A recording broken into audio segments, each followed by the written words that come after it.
Bonjour, aujourd'hui je veux vous encourager. N'ayez pas peur, n'aie pas peur parce que tu es divinement protégé par le Seigneur. Dieu est prêt à envoyer un ange pour te protéger. L'ange de l'Éternel campe autour de ceux qui aiment Dieu. Et si l'ange de l'Éternel campe autour de ceux qui aiment Dieu, c'est parce que Dieu lui-même campe autour de nous, il met sa main sur nous et il nous protège. Oui, n'aie pas peur et je veux vous encourager, t'encourager à refuser la peur, à ne pas te laisser assujettir par la peur, à ne pas devenir esclave de la peur, mais à refuser, à repousser cette peur. Et c'est une des choses qu'on doit faire, de repousser tout ce qui vient de l'ennemi. Et hier, j'ai partagé en terminant l'émission sur un moment de la vie de Jésus où il est là avec les pharisiens et il est écrit qu'ils se sont levés remplis de colère dans la synagogue. Ils l'ont chassé de la ville, donc ça veut dire que ça a duré quand même un moment. Ils ont réussi à chasser Jésus de la ville et ils l'ont mené jusqu'à un escarpement de la montagne sur laquelle leur ville était construite afin de le précipiter dans le vide. Et il y a un passage puissant, mais Jésus passa au milieu d'eux et s'en alla. Alors c'est tellement spécial comment ils ont pu, plein de colère, le chasser de la ville, donc ça a duré sur des centaines de mètres, le mener jusqu'à un escarpement de la montagne, et donc il ne restait plus qu'à le pousser. Mais là, Jésus passe au milieu d'eux et il s'en va. Ça, c'est quand l'ange de l'Éternel se manifeste en ta faveur. Dans Actes au chapitre 12, au verset 1, il est écrit que le roi Hérode s'est mis à maltraiter les membres de l'Église et il a même fait mourir par l'épée Jacques, le frère de Jean. Certaines personnes doivent mourir en martyrs. N'ayez pas peur de mourir en martyr. Quand il vit que cela plaisait aux Juifs, il a fait arrêter Pierre et on le sait, qu'est-ce qui s'est passé? C'est que l'Église était en train de prier jour et nuit pour que Pierre ne meure pas. Et je vous ai encouragé hier à demeurer à l'ombre des ailes du Tout-Puissant à travers une intimité personnelle et quotidienne. C'est ainsi que nous allons veiller, être sobres et être alerte spirituellement pour savoir si, par exemple, quelque chose venait contre nous. À marcher par l'esprit et non selon la chair ou des calculs humains et à garder la paix de Dieu quand la paix du Seigneur doit venir sur nous dans une situation particulière. Et donc, l'Église était en prière pour Pierre. Pour lui, il pouvait mourir d'un moment à un autre. Comme Jean-Baptiste, on est venu le chercher à un moment certainement où il ne s'y attendait pas, je ne sais pas en tout cas s'il s'y attendait, mais à tout moment, il pouvait mourir. Et qu'est-ce qui s'est passé? C'est qu'à un moment, un ange du Seigneur est survenu avec une lumière extraordinaire. Il lui a frappé sur le côté, lève-toi, les chaînes sont tombées, la porte s'est ouverte, les portes sont ouvertes jusqu'à ce qu'il se retrouve en dehors de la prison. Et là, paf, l'ange est parti. Et il écrit cette parole. Revenu à lui-même, Pierre dit « Maintenant je sais vraiment que le Seigneur a envoyé son ange et qu'il m'a délivré du pouvoir d'Hérode et de tout ce que le peuple attendait. » Combien d'ennemis Pierre avait alors qu'il était en train de faire le bien autour de lui? Il était en train de prêcher l'évangile, de guérir les malades, et il était un peu comme seul contre tous, mais l'Église était là, en prière pour lui. Il est tellement important de prier également, j'y pense maintenant, on en a parlé un peu hier. Je me souviens d'une femme pasteur, c'était un couple pastoral, et ils étaient en travaux, et un homme de l'Église et une femme, mais surtout un homme, je crois, a fait 3 fois un rêve à propos il y avait quelque chose comme un endroit en fait un peu dangereux, où il n'y avait pas de barrière de sécurité. Et dans ce rêve, 3 fois, le Seigneur l'a averti de faire quelque chose. Et il ne l'a pas fait. Il n'y a pas fait attention. Après, il s'est dit, oui, il faudra que je le fasse. Finalement, il ne l'a pas fait. Et cette femme pasteur, en fait, est tombée. Et elle s'est blessée. Et si mes souvenirs sont bons, ça a pris plusieurs mois de rétablissement. Dieu avait averti 2 personnes, mais ils n'ont pas écouté. Et il est important de pouvoir être vigilant si Dieu nous met en garde c'est ce que je partageais hier. Oui, Dieu a fait des promesses, mais maintenant, fais ce qu'il faut. Et ici, Pierre a été délivré et Dieu a envoyé son ange pour le libérer de cette prison et pour aller à l'encontre de tout ce que Hérode voulait faire et de tout ce que le peuple attendait. Et il est écrit à propos de Moïse, c'est lui que Dieu a envoyé comme chef et libérateur avec l'aide de l'ange qui lui était apparu dans le buisson. Oui, l'ange de l'Éternel campe autour de ceux qui aiment Dieu. Et aujourd'hui, Dieu m'a mis à cœur d'introduire cette émission et ce moment d'exhortation, de prière en vous parlant de cet ange de l'Éternel. L'ange de l'Éternel. Qu'est-ce qu'il est écrit? Dieu l'a envoyé comme chef et libérateur avec l'aide de l'ange qui lui était apparu dans le buisson. Et en fait, on ne réalise souvent pas, parce que ce n'est pas l'objet de nos méditations, mais les anges sont partout présents dans la parole. Du livre de la Genèse jusqu'à l'Apocalypse, on trouve les anges de Dieu. La parole déclare que Dieu, il a assigné des anges. Il y a des anges qui sont là et qui ont un ministère à exercer en faveur de ceux qui doivent hériter du salut, c'est nous. L'ange de l'Éternel est puissant et il campe autour de nous pour nous protéger et nous garder en sécurité et éloigner de nos vies et de nos maisons tout mal que le diable voudrait faire. Oui, l'ange de l'Éternel campe autour de ceux qui aiment Dieu. Et cet ange qui est apparu à Moïse, et je ne sais pas sous quelle forme, mais il a vu le buisson ardent, en tout cas le buisson qui brûlait mais qui ne se consumait pas, symbole de notre vie avec le Seigneur, de notre vie de l'esprit. On devrait toujours être en feu sans se consumer pour autant, on continue à vivre. Et cet ange les a accompagnés dans leur chemin, et dans le chemin déjà en Égypte, à travers les fléaux, les plaies qui ont été envoyées, mais ensuite cet ange était là, et sur le chemin dans le désert, il était là, et il n'était certainement pas seul. Et c'est cet ange même à un moment où Dieu va dire « Non, moi je ne viendrai pas, mais je vous envoie un ange ». Mais Moïse a dit « Non, Seigneur, je veux que tu viennes. Je ne veux pas partir d'ici si tu n'es pas avec nous. » Et vous savez qu'il y a certaines religions, philosophies, des gens qui vont parler aux anges, et je vous encourage à ne plus parler aux anges si vous le faites. À moins qu'un ange de Dieu, et soyez certains que c'est un ange de Dieu, qu'il vous parle clairement, et ces choses arrivent extrêmement rarement. Alors à ce moment-là, vous pouvez répondre à ces questions, mais d'une manière générale, bien sûr, ne parlons pas avec les anges, et surtout, ne parlons pas avec les anges si rien ne nous apparaît. Par contre, ce n'est pas parce qu'on ne doit pas parler avec des anges qu'on ne doit pas avoir la conscience que les anges existent et qu'ils exercent un ministère en notre faveur. L'ange de l'Éternel est là pour exercer un ministère en notre faveur. Et il nous protège. Quand je dis « il », ce sont tous les anges que Dieu peut amener dans nos vies pour nous protéger.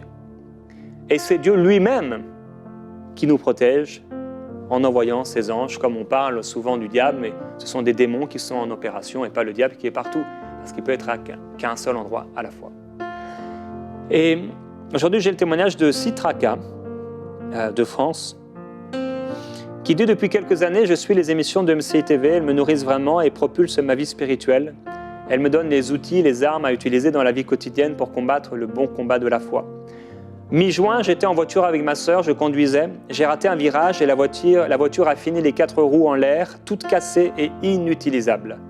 À l'intérieur de la voiture, ma sœur et moi avons vu la scène, toute la scène, comment la voiture zigzaguait, montait sur les bords et a fini par se renverser. Et dans tout cela, nous avons senti la main de Dieu nous tenir comme si tout était au ralenti et comme si nous n'étions pas concernés. Ça, c'est extraordinaire. Ça arrive quand la main de Dieu est présente. Dès que la voiture ne bougeait plus, ma sœur a dit « Gloire à Dieu, nous n'avons rien ». Nous étions toujours dans la voiture, tête renversée. Et c'était vrai, nous n'avions rien. À part une petite bosse sur la tempe à cause des lunettes pour moi et une petite égratignure sur le doigt à cause d'un bris de pare-brise, sinon rien. J'étais tombé à vélo quand j'avais 11 ans et je me souviens très bien, j'avais 100 000 fois plus mal. Ma sœur, elle, n'avait absolument rien. Elle a pu sortir de la voiture toute seule, moi on m'a aidé pour que je sorte. Et une personne qui nous a aidés a dit « Remerciez qui vous croyez, vous avez une bonne étoile ». Par la suite, une autre dame nous demande en voyant la voiture « C'est vous qui étiez dans la voiture ?» Quand on a répondu positivement, elle n'en croyait pas ses yeux. Nous lui avons dit que c'était un miracle. Elle a répondu « D'habitude, je ne crois pas aux choses comme cela, mais vu l'état de la voiture et vu comment vous êtes, je dois admettre que cela doit être vrai. » La main de Dieu était vraiment là et même les croyants l'ont admis. Une fois sortis de la voiture, ma sœur et moi avons loué Dieu et avons prié en langue. C'était une expérience extraordinaire.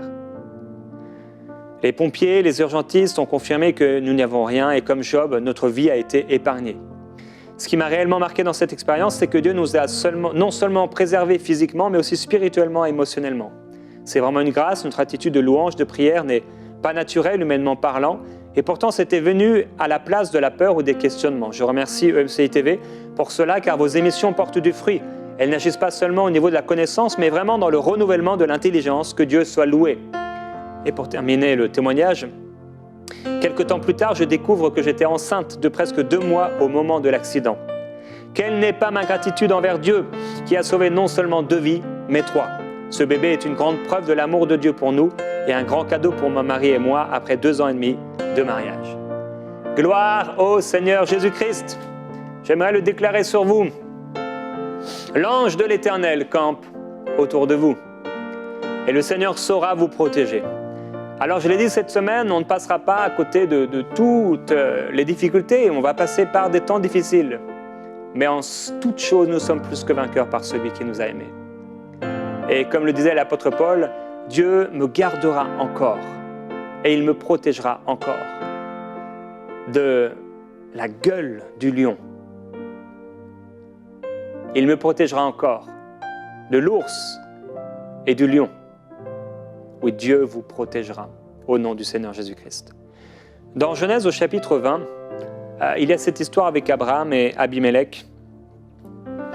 Abraham était dans ce lieu à Guérar et vous savez qu'il disait que sa femme était sa sœur. Et il est écrit qu'Abimelech, roi des Guérars, fit enlever Sarah. Mais Dieu vint vers Abimelech dans un rêve nocturne et lui dit « Tu vas mourir à cause de la femme que tu as enlevée, car elle est mariée. » Dieu est capable d'amener et de donner un rêve à quelqu'un qui voulait vous faire du mal, et peut-être même sans le savoir, pour vous protéger. Et on voit après avec Jacob et Ésaü, par exemple, on sait que Ésaü va vouloir tuer son frère dans Genèse au chapitre 27. Il va avoir de la haine pour son frère et sa maman va être mise au courant. Et Jacob va être protégé. De cette façon-là, surnaturellement. Ça avait l'air naturel, mais c'était surnaturel. Quand on a rapporté les motifs qui étaient dans le cœur d'Ésaü. Un peu plus loin, Jacob est là et il a un rêve. Et donc il est parti de cet endroit pour ne pas se faire tuer par son frère. Et il y a des temps où, comme Jésus, eh bien, il faut s'en aller. Si on veut nous jeter de la falaise, il faut s'en aller et c'est tout. Et on s'en va.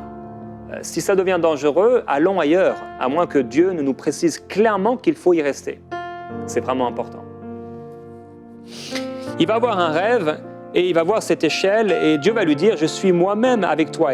Et on sait que de cette échelle, qu'est-ce qu'il va voir? Il va voir les anges de Dieu qui montaient et qui descendaient. Les anges de Dieu montent et descendent. Anges de protection, anges de gloire, anges qui sont là au service de Dieu et à notre service, en tout cas pour exercer un ministère en notre faveur. On ne leur parle pas, mais ils sont là. Je ne parle jamais aux anges, mais je sais qu'ils sont là. Ils sont autour de moi, j'y pense rarement, et pourtant ils sont là. Et on sait que les anges de Dieu sont là même auprès des petits-enfants. Parce que Dieu est bon, et parce qu'il y a un monde spirituel.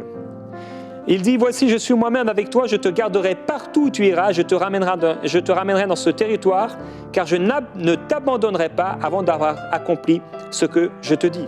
Et Jacob va s'éveiller de son sommeil et il va dire quelque chose que je trouve assez drôle. Certainement, l'Éternel est présent dans cet endroit et moi, je ne le savais pas. Mais oui, l'Éternel est présent dans cet endroit. Et j'aimerais dire que l'Éternel est avec toi.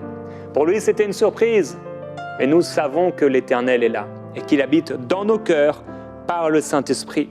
Et il a dit que cet endroit est redoutable, ce n'est rien moins que l'entrée dans la maison de Dieu, c'est la porte des cieux. Alors, je ne crois pas que c'était la porte des cieux. Je crois que lorsqu'on se retrouve quelque part et qu'on est en train de faire la bonne chose, même si on passe par des temps difficiles et si la tempête se lève, les anges de Dieu montent et descendent. Et le Seigneur pose sa main sur nous. Un peu plus tard, Jacob est effrayé, on le sait. Quand il repart, il quitte Laban, son beau-père, et il va aller à la rencontre de son frère et il est complètement effrayé. Il a peur que son frère le tue. Mais là, Dieu est tellement bon. Au chapitre 32, et du verset 4 au verset 12, on le voit que Dieu va lui parler et va l'encourager. Et on voit que c'est ce qui va se passer, Dieu va le protéger. Il a peur, il est dans la frayeur, mais Dieu le protège. Et avec Laban, c'est pareil. Laban veut faire du mal, apparemment, en tout cas, à Jacob. Et qu'est-ce qui va se passer? C'est que cet homme va faire un rêve. Et Dieu va dire à Laban, ne le touche pas, ne lui fais aucun mal. Dieu peut parler à nos ennemis ou ceux qui se sont dressés comme des ennemis dans nos vies et leur dire de ne pas nous toucher. Et Laban va se retrouver auprès de lui et là il est en colère et tout et il le dira lui-même et même Jacob le dira, si Dieu n'était pas intervenu, Laban aurait tout repris. Mais Dieu a protégé Jacob. Et de la même façon, à l'époque de Moïse, Pharaon voulait tuer tous les enfants. Et ses parents vont voir qu'il est beau, bon, c'est ce que la Bible nous dit, il y avait quelque chose certainement de plus, et il y a eu une protection. Elle l'a mis là dans le Nil, inspiré certainement par le Saint-Esprit, et ce Pharaon qui voulait tuer ce Moïse devient le Pharaon qui paye pour nourrir ce Moïse.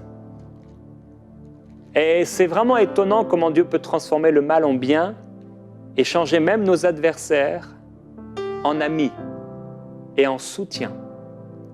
Et je déclare au nom de Jésus-Christ que les personnes qui se sont levées dans ta vie pour te faire du mal deviennent un soutien dans ta vie et une bénédiction. Et au nom de Jésus-Christ, les personnes qui se sont levées avec un cœur mauvais pour te troubler, pour faire du mal, pour te diviser, sont amenées à la déroute, éloignées de toi. Il y en a qui doivent devenir un soutien. Il y en a qui doivent être éloignés de toi. Et je veux déclarer au nom puissant de Jésus-Christ, le Fils du Dieu vivant, qu'au moment où il voudra te jeter dans la falaise, au moment où le diable rira et les démons se réjouiront parce qu'ils penseront que c'est le moment de ta fin, de ta perte, le Seigneur se lèvera et tu passeras au milieu d'eux de manière surnaturelle. Et j'ai aimé la biographie de Reinhard Bonnke lorsqu'il raconte ce témoignage de son équipe qui était là dans ce camion et il y avait son visage en énorme sur ce camion et on voulait les tuer, on voulait leur faire du mal. Et il y avait tous les ennemis qui étaient là dans la ville et dans cette rue et le camion est passé comme s'il était invisible avec la publicité énorme et la tête de Reinhard Bonnke qui était là et protection divine. Et il y a tellement de témoignages que nous font parvenir les missionnaires, etc. Mais si Dieu l'a fait pour eux, il le fera également pour toi. Dieu est bon et Dieu est fidèle. Et il le fera. Et si le serpent lance de l'eau contre la femme pour l'entraîner par le fleuve, comme nous montre l'Apocalypse, Dieu ouvrira la terre pour recevoir cette eau où Dieu t'emportera et tu passeras au milieu d'eux. Qu'au nom puissant de Jésus-Christ, tu puisses être protégé, car tu l'es, et que tu puisses passer au milieu de ceux qui voulaient te faire du mal. Et que comme Noé, qui a été laissé comme à l'abandon par la foi, tu puisses, au nom du Seigneur Jésus-Christ, être divinement protégé Et que d'une manière surnaturelle, ceux qui voulaient te faire du mal puissent revenir vers toi en repentant, en disant pardon, et devenir même un soutien pour certains d'entre eux. Père, je veux te remercier aujourd'hui parce que tu encourages ton peuple en montrant par plusieurs exemples que tu nous as laissés dans ta parole que tu es avec nous. Et nous le savons par nos vies, tu l'as fait bien des fois. Et je veux prier pour ceux qui sont comme Noé aujourd'hui. Il y a Pharaon, ce Pharaon satanique, l'image des plans sataniques, ce Pharaon qui se lève et qui veut détruire, qui veut tuer, qui veut amener à la mort et à la désolation les couples, les vies, les familles, qu'au nom de Jésus-Christ. Comme ce bébé qui ne pouvait absolument rien faire, si ce n'est de se laisser porter. Et il pleurait, et il était dans la crainte, dans la peur, dans cette boîte. Et tu as intervenu d'une manière surnaturelle. Tu avais préparé les événements et les choses pour le garder et pour le protéger. Et je prie, Père, au nom de Jésus, pour les femmes qui sont enceintes en ce moment, que leur bébé soit protégé dans leur ventre au nom du Seigneur Jésus-Christ, que celles qui entendront ma voix et cette prière au moment où elles seront enceintes demain puissent être également protégées dans le nom de Jésus-Christ. On a entendu ces témoignages d'ailleurs. Et Père, que de la même façon que cet enfant a été protégé, Moïse a été protégé, Père, que de la même façon, il puisse être protégé au nom de Jésus-Christ. Père, je prie également pour les personnes qui sont aujourd'hui comme Moïse et qui sont portées par les circonstances. Ils sont portés comme Moïse était porté dans cette boîte sur le Nil. Et c'est comme s'ils sont comme un bébé, ne pouvant pas contrôler la situation, ne pouvant rien faire. Ils peuvent se débattre, ils peuvent pleurer et se sentir complètement incapables. Mais Père, je déclare que tu les portes sur tes ailes, que tu prends soin d'eux, que tu les protèges, que tu es avec eux. Tu les protèges, tu les as protégés, tu les protégeras encore.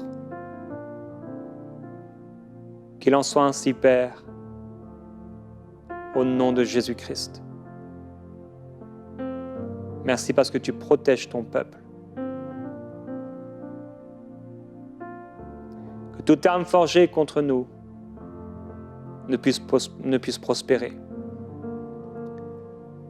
Que tous les traits enflammés du malin soient éteints.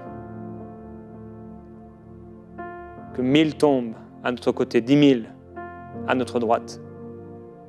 Nous ne serons pas atteints. Nous verrons seulement la rétribution des méchants.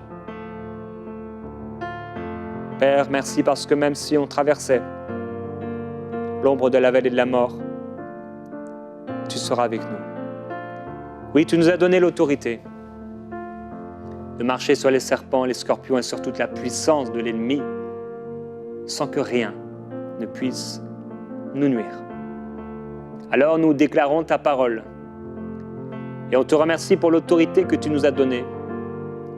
Je prie que tu illumines les yeux du cœur de ton peuple pour qu'il puisse connaître l'autorité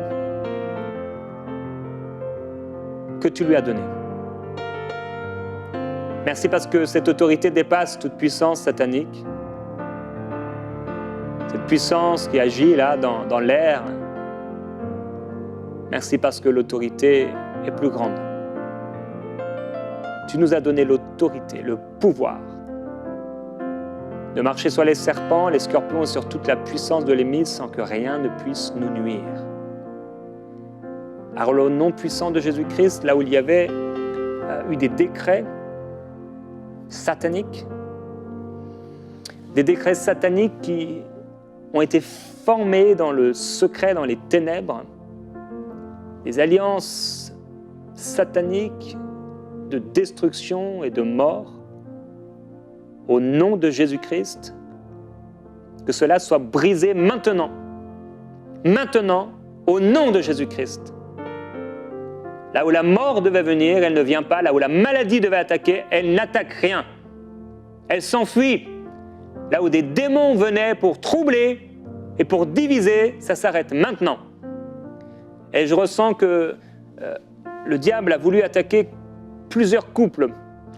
Et vous êtes dans des situations et c'est devenu bizarre.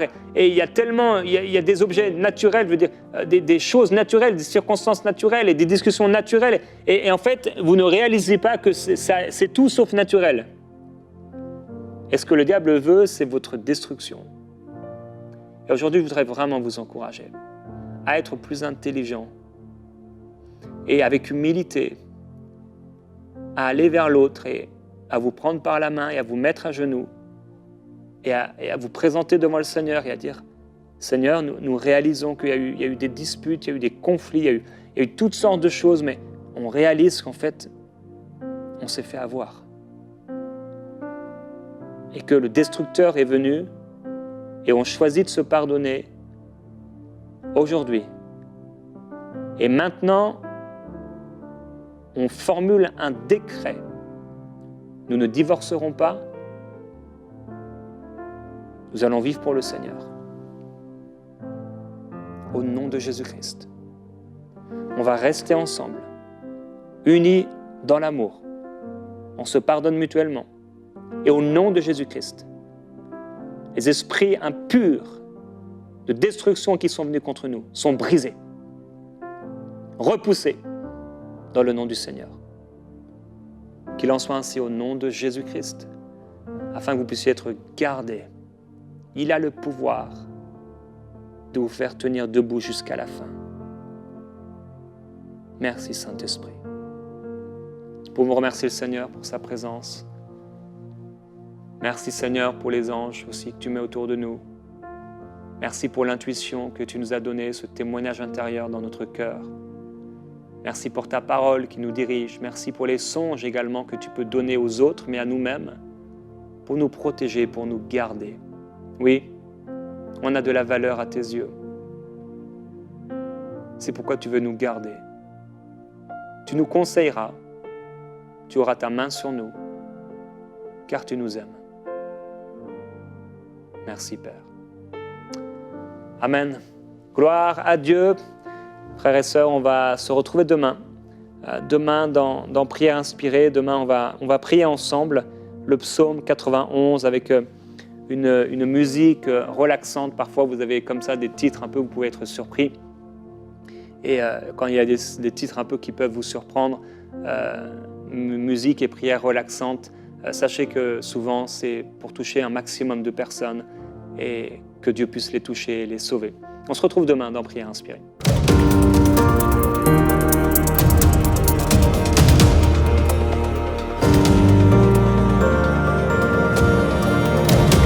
Dès maintenant, donnons pour achever la construction et équiper le centre EMCI. Pour faire votre don, rendez-vous sur emcitv.com/3500. Vous pouvez donner en une seule fois ou en plusieurs mensualités.